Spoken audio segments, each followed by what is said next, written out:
Hi guys, this is my first video in a while. Like I said, I was busy with exams, but now I'm back and I'm hoping to bring you a good video. So, what we're going to take a look at today is what to play against the French defense, or at least an interesting way to play against the French, and more specifically, the Winawer of Winawer. Not sure about the exact pronunciation. So e5, bishop b4.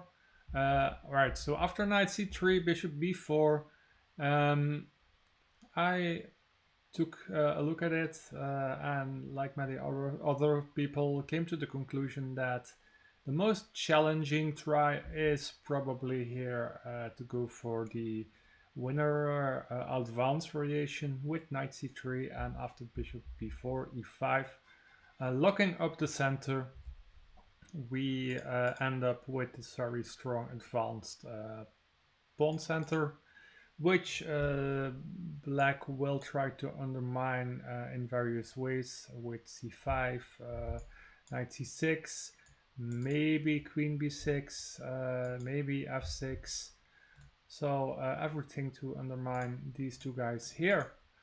Um, but well, after e5, that's why almost everybody, well, you see 68% of people, so most people will play the main line with c5, in which case a3, bishop takes c3, b6, c3, and here I wanted to stop for a while and talk about the, you could call it Sabia position, so the a very typical important position that you will get on the board a lot of times. So black can pick a lot of move orders, but the pieces generally end up in the same positions anyway, so the structure is often the same. And as white, what we often want to do is push h4 and try to push the h-pawn here as far forward as possible. Queen g4 here is also an idea. As well as rook b1 here in some lines. You see we have a half open b file and we might as well make use of it some of the time. So here it might seem that move orders don't matter, but in these lines each move has very specific advantages and disadvantages. This line isn't really so easy to understand, but I think that's also the reason why, if you put a lot of time in researching these lines, it will pay you dividends in the long run, right? If you can focus on a couple of lines that you really like and want to play, and you understand them better, I think that will give you an advantage against some of your opponents. So that being said, what I wanted to look at today is this Queen A5, recommended among others in Brian Tillis's Master the French and in some other books. Here you should play Bishop D2. Don't make the mistake of going Queen D2 since after well, now since the queen, well, I guess I was thinking about another line, but anyway, the queen isn't very well placed here, so logical is bishop d2. I'm sorry, I'm getting ahead of myself. Okay, let's stop here. Let's see. Oh yeah, we talked about h4, we talked about the queen coming to g4. In some cases, this g2 pawn can be pushed to g4. If the queen comes to a5, you will almost always block it with this bishop d2 move. This pawn is marked red because it is often weak. At the same time, we can often sacrifice it, since if this queen on a5 takes on a3, then the queen here can also be vulnerable, since we have a lot of pieces here and two half open files to work with. so it might even become trapped in some lines. So let's see, queen a5, bishop d2, queen a4. So the main idea is to put the queen on a safe square. It can't easily be chased away, and it's pressuring the c2 pawn. For example, queen g4. Well, you would have to either know it or calculate it every move if it works or doesn't work. So here in this case, and also it's stopping our a3 pawn from advancing. So what I recommend here is to waste no time and immediately go h4. So we push the h pawn as soon as we can. We want to grab some space and to push the h pawn as far as we are allowed to. So after knight c6, I recommend to play h5. It's not really a loss of a tempo, since black needs to react with h6 anyway. He can't allow us to get this pawn here to h6. That would be very bad for him. So h6 is more or less forced. And now I recommend to go queen to g4. So what we are doing here is to get some concessions from black. First of all, we are clearing this half-open file for our rook, right? So most likely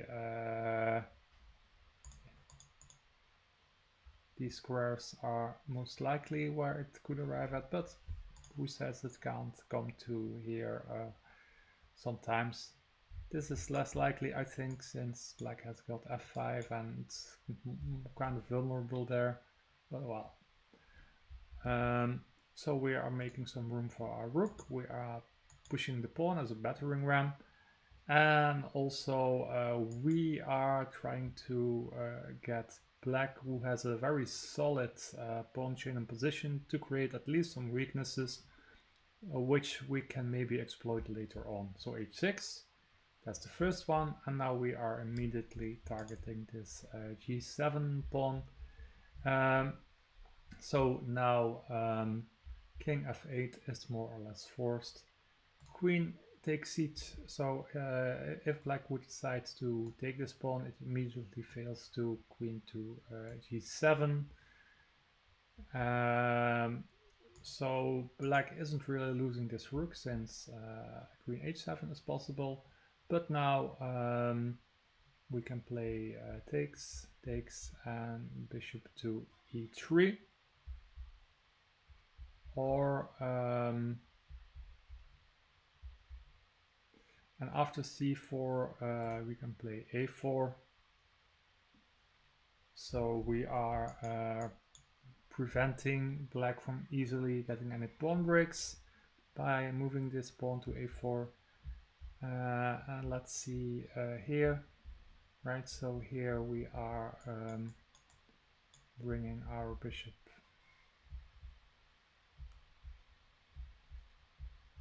and here it's not so easy now to go for the b4 break. We are attacking his rook, so he has to defend it, and after bishop d2, right, you see b4 isn't really possible, since well, we will have troubles here on this diagonal. And yeah.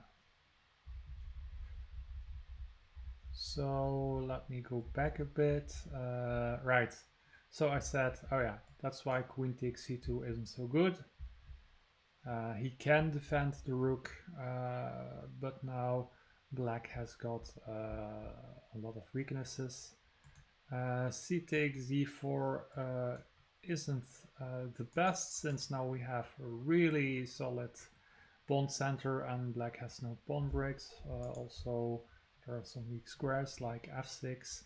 So not really what black should be going for. Also white has a lot of space here on the queen side. this bishop is bad. It will take black some time to get his pieces out. This knight can't easily go here because of the pawn. This knight is in the way, so you see that black's development is very awkward here. That's why c4 and now a4 with the lines I showed you before. So let's go back a bit. Right.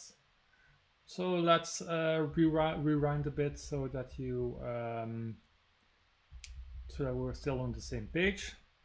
So how did we get here? Right, d4, d5, the standard position, e5, locking up the center, and after c5, we more or less force the bishop to take. And after queen f5, bishop d2, queen a4, this is the line we are talking about today. h4,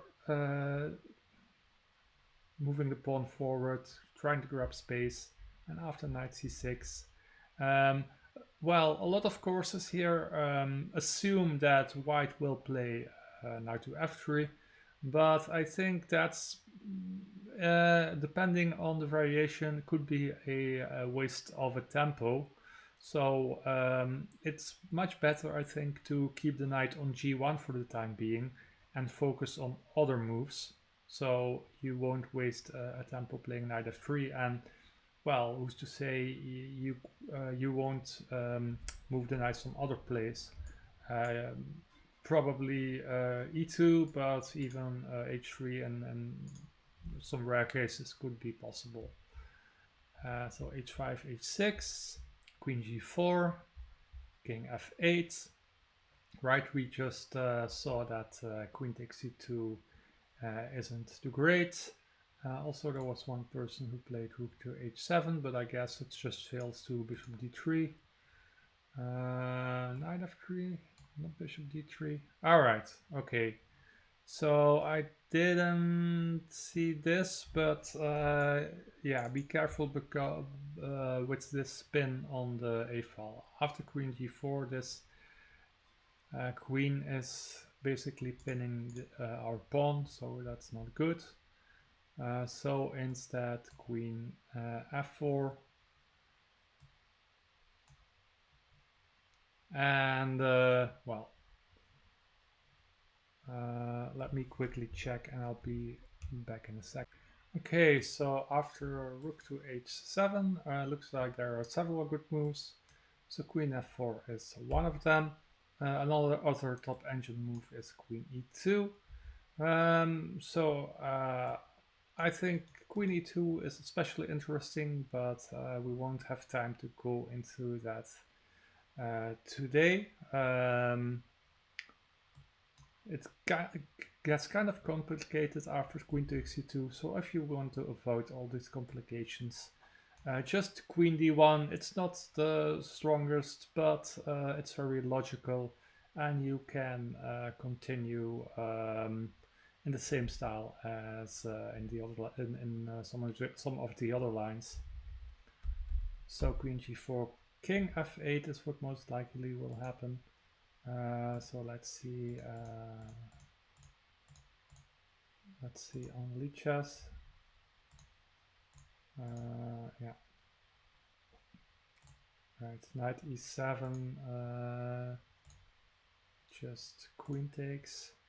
And now this is already a very dangerous pawn. And this rook attack is less threatening since we still have a bishop on f1 protecting this g2. So let's go back. So right, let's rewind one more time. Queen a4, h4, knight c6, h5, h6, queen g4, trying to get black to create as many weaknesses as possible. So king f8 is what we were after. And now queen to d1. And here there was a game Fabio Caruana against Lenderman. So where Lenderman went c takes d4 and Caruana went full development mode. There's a really nice analysis by Andros Todd in its course on the center on Chessable, and probably you will find this game annotated in some other places. I'm just going to show it to you quickly. So Caruana just keeps developing, doesn't really care about the pawn. G5 is what Lenderman tried, and after queen e4, bishop to e2, queen d2, knight e7. Caruana gained the tempo on the queen. And now I'm guessing that Fabiano was pretty happy to see queen takes g2, since that allows the rook to come to the g file. And indeed, with king e2, he connects the rooks. And one tempo, one another tempo. And here, already this knight is pinned. And after f4, well, can't really take since the knight is pinned. You could say, well, but there's a check. Yeah, that's right. But the queen has no escape squares now, right? So black would have had to give up the queen. So knight e7, bishop b4. Now this bishop can come to the diagonal now that the knight isn't guarding b4 anymore. And here rook takes g6. And here Lenderman resigned.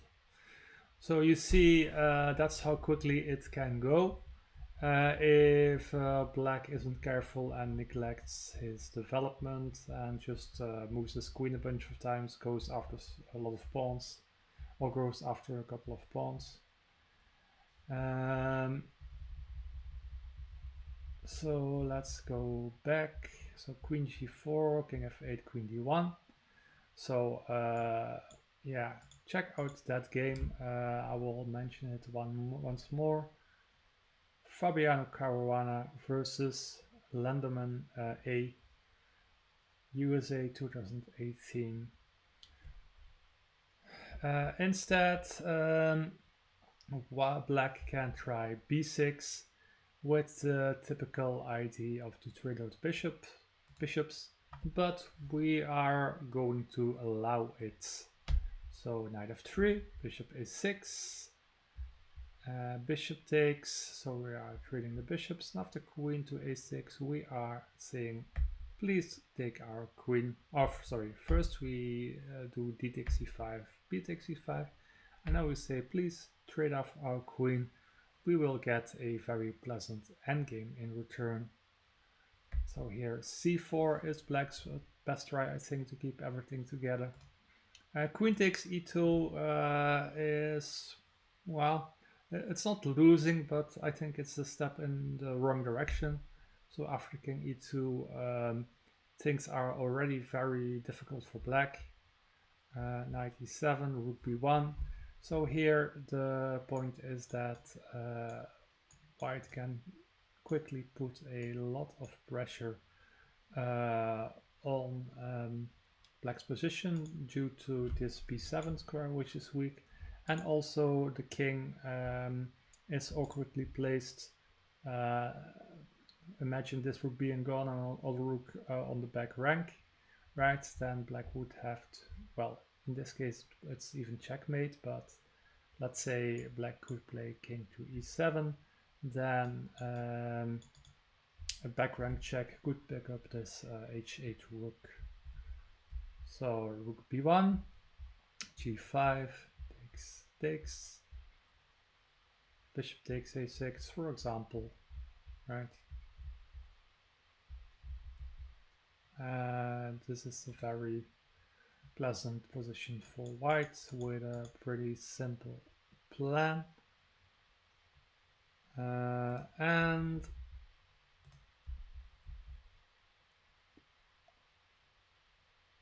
if king e8, then we can infiltrate immediately, go bishop e3,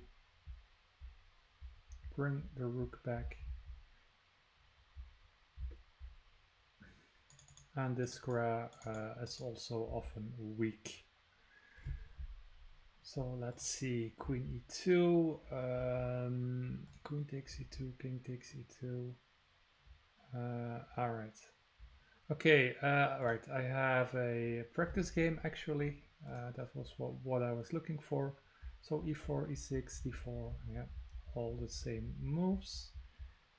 h4, knight c6, h5, h6, queen g4, king f8, queen d1, and now black wants to trade off the bishops again. And in this case, we don't really mind. We're going d takes c5, b takes c5, queen e2. And yeah, like I said, all right, so bishop e3, and imagine a rook of b7 and a bishop e3, then this pawn would be weak. This pawn needs some babysitting, but our knight plays very well. At some point we can also play g4 to gain some space, or maybe protect this pawn if it's necessary. So knight e7, rook to b1. Here I had practice game against the engine, not full strength but strong enough. And here notice that this square is also often weak. So rook to b7, rook b1. This setup is kind of awkward, so you will see now that black is getting into trouble. Can't really protect his pieces very well. Knight e4, right? Well, this isn't really great, since after c takes d4 we have a massive center, we have weak dark squares. Immediately this knight is threatened, so black would lose a pawn right away, bringing the knight to safety. And if something like rook to c8, we can bring another attacker and similar stuff, right?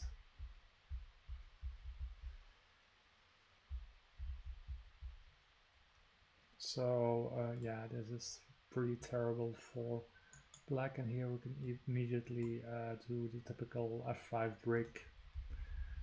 So let's go back to the game back, and here knight to b5, right? We can bring the knight to d6. And this won't help since we have another rook as backup to protect the rook. Knight c6, knight c7. So now we are forking the two rooks, and after giving a check on the back rank, we are winning another pawn. And here it's just a mop-up operation, and the engine resigned. So let's take a look at another practice game. So I'm going to quickly go over the first moves. Queen a4, h4, h5. Okay, let's say black plays h5. What then? Well, then you can play rook b1, and now you are actually threatening to fork the queen. And now we're going to see what might happen if black captures here on a3. So sometimes he can get away with it, but not here, since we are immediately going c4, putting a lot of pressure on his center, freeing our bishop here, and basically putting this queen in a very tough spot. So now already these pieces are taking away a lot of squares from this queen. And after knight c6, slowly this queen is getting trapped. So repetition of moves, and now with d takes c5, the b6 square is taken away. Knight d5, knight e2, overprotecting this pawn here. Knight b6 is a desperate move by the engine, and bishop b3 closing the cage on the black queen. No rush yet to take this queen a5. Now we take, well,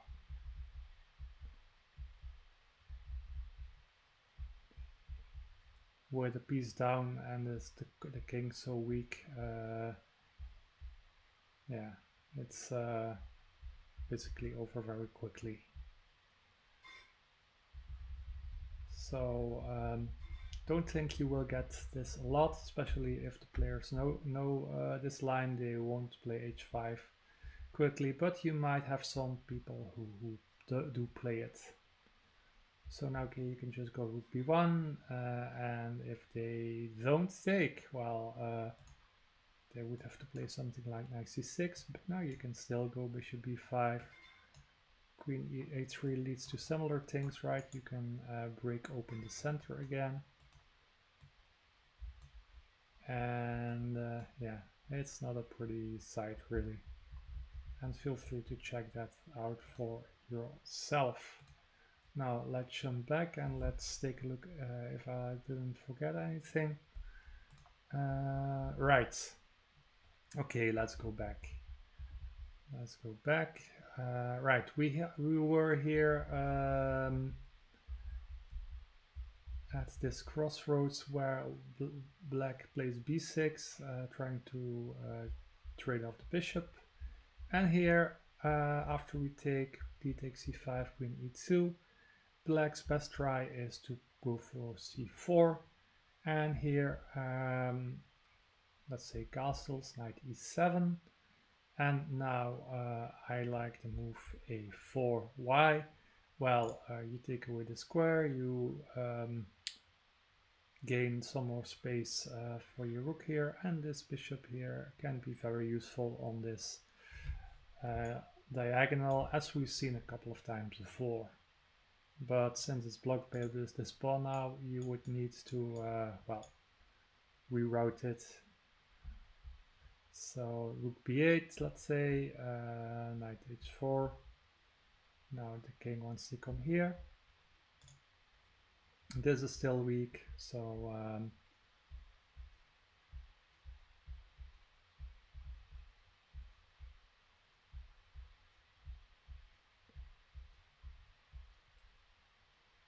so this is one possible line, which is pretty great for white. Well, it's not like it's totally winning, but let's see, right? Black played some of the black played the best or nearly the best moves on pretty much every move, and now we are at move. Let's see, move 20, and white is still pressing. So I think that is a very nice outcome from this opening.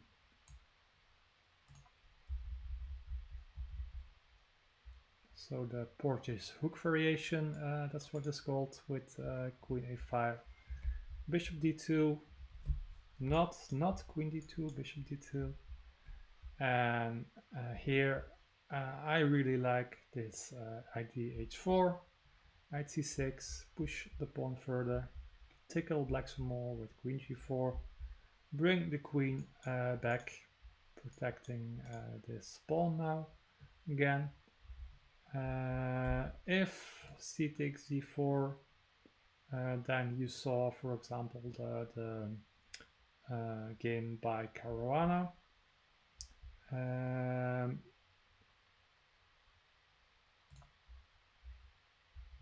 And if knight e7, alright, that's one last line we didn't look at yet.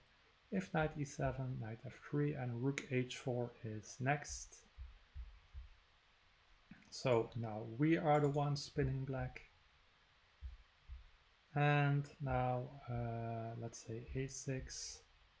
Now we can arrest this knight. This isn't good for black, right? We've infiltrated everywhere. And if the knight goes to g7, well, like I said, or I don't know if I said it, but this is not a complete repertoire, but rather a recommendation of a very nice line you can play against his Portisch-Hook, Queen A5. And as you can see, Black really needs to know his stuff if he wants to defend it, and that's what he's doing in almost all of these lines he's defending. And I think if you get familiar with these positions, research it on your own, then I hope at one point, at one time, you will come to the point that you will be playing these positions for 2 results, instead of not knowing what to do against the French, playing some suboptimal moves, and in some sad cases losing. So that's the video for today. I hope you liked it. If you liked it, please like, subscribe, or leave a comment, and I will see you in the next one.